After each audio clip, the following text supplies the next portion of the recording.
Welcome to the Go Home show for November to Remember, ECW CyberSlam episode number 36, and we begin with Paul Heyman in front of the ECW backdrop promoting tonight's show as well as that upcoming pay-per-view. Heyman puts over that in just under 24 hours, ECW will return to pay-per-view, and tonight's show is going to make sure nobody will want to miss it. Heyman says that the ECW World Tag Team Champions will be opening the show, and he hopes that Tommy Dreamer and Raven are watching closely. So it's a good promo to open the show. We are straight into that opening match. The Havana Pitbulls defeating the team who they beat to become the champions, Roadkill and Danny Doring, the second time they faced. Equally decisive for the Havana Pitbulls, this time winning via a Cuban Missile Crisis. Great chemistry for the two of them. Two decent performances from Ricky and Rocky. Not a very good match, but we can deal with that. After the match, Tommy Dreamer comes down to the ring, taking a microphone to talk to the Havana Pitbulls. Dreamer puts over their in-ring ability, saying that nobody can deny that they deserve to be the champions, but points out his personal issues with Ricky and Rocky. He says that they represent everything that Dreamer stands against in ECW, and the Hustle's mission of having all the gold in ECW isn't going to get past him. The Havana Pitbulls laugh this off, but Dreamer continues getting under their skin by saying that it's great that they've finally taken their head out of Paul Heyman's ass long enough to go face to face with Dreamer. This annoys them and they set upon him. Finally showing that he has his partner's back, Raven comes down to make the save, with the Havana Pitbulls leaving the ring as he approaches. While the frosty relationship between the two seems to be thawing, the commentators do put over that Dreamer and Raven have a huge task ahead of them, being a cohesive unit and being good enough to defeat the Pitbulls at November to Remember. We then get footage from earlier in the day, CM Punk shown arriving at the building but being stopped by members of the crew.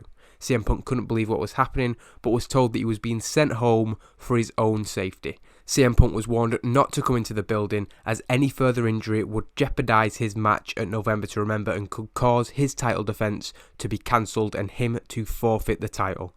Punk was furious, but had no choice but to leave the Manhattan Centre. We then get a video package looking back at the title reign of Rob Van Dam, remaining the last man undefeated in the new ECW. RVD defeated CM Punk and Steve Corino to become the champion. At Heatwave 2006, RVD faced TV champion CM Punk, successfully retaining his title. Van Dam also had successful title defences against Steve Corino and Low-Ki along the way. The second match of the night, described as a terrible match, and I'm not sure why anybody would want to see it. Balls Mahoney defeating Johnny Swing in 8 minutes. It was a wild brawl match. Just a terrible... I'm not even sure why I booked this. Both of them hadn't really wrestled over the last few weeks, so we needed to give them a match, and it allowed us to further storylines in the post-match. Two poor performances from two of the worst people on the roster, really. After the match, Steve Corino came out, led the Extreme Horsemen to the top of the ramp, with Balls Mahoney outnumbered alone in the ring. Corino showed no signs of wanting to go any further, however, but told Balls Mahoney to bring both of his teeth and those two young boys who helped him out last week, because at November to Remember, it would be Corino, Anderson and Richards versus Balls Mahoney, Chad Collier and Brent Albright. Corino added that Funk is an old man, and it's only right that they gave him somebody to keep him company at the hospital. As the Extreme Horsemen went to turn away and leave, they were then confronted by Terry Funk and those two youngsters, with Balls Mahoney joining a 4-on-4 brawl at the top of the stage. The brawl continued as the commentators sent to the next segment. That was another promo from CM Punk, an excellent promo, superb working without a script. He was heading to an unknown parking lot somewhere, we don't know where Punk is, but he's driven away from the building and he cuts a promo on what happened earlier in the night.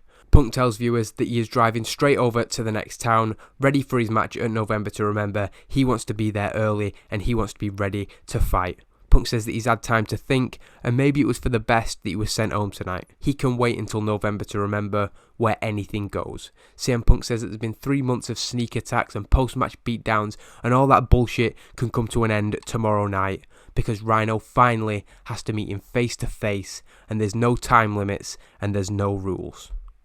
We then get another video package, this one narrated by Paul Heyman. He obviously always does a good job of that over-the-top hype job, and he's promoting November to Remember in his trademark style. He talks through all of the matches on the pay-per-view card, including the previously unconfirmed Little Guido v Tony Mamaluke tag team partners going against each other.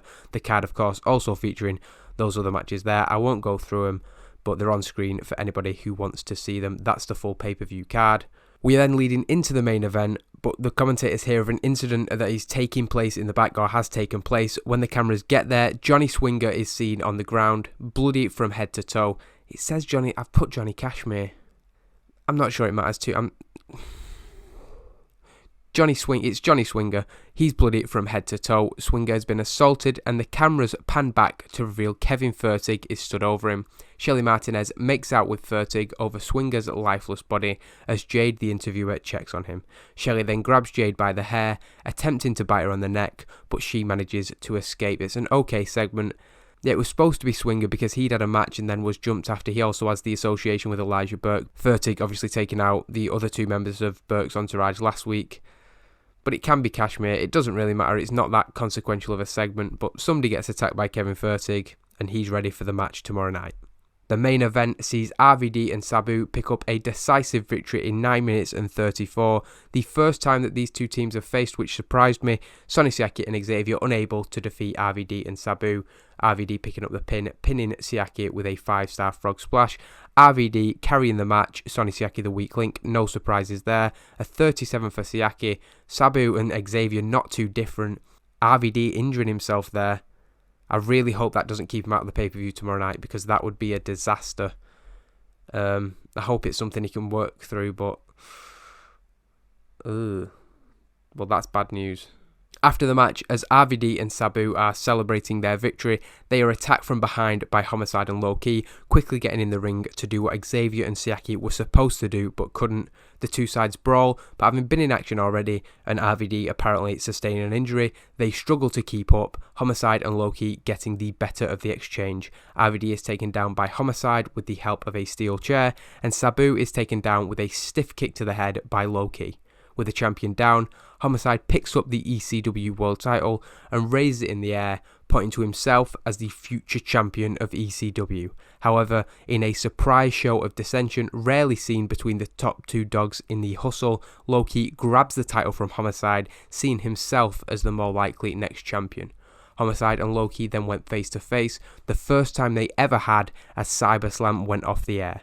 A quick smirk comes across the face of Homicide, who knows just how much this match means to Low-Ki and how likely it is that the title will come back to the Hustle. So a 65C, very happy with that. That's a good go-home show. We needed a solid rating going into that pay-per-view. It increased our popularity in 45 regions. It's a good main event. We had a few good segments with Heyman and Punk cutting promos, as well as the video package for Rob Van Dam, and we have built to that pay-per-view. It's been a long time coming, but November to Remember is finally around the corner. There's that big question mark: will Rob Van Dam be able to compete after sustaining that injury? I guess I'll find out as I go through and advance.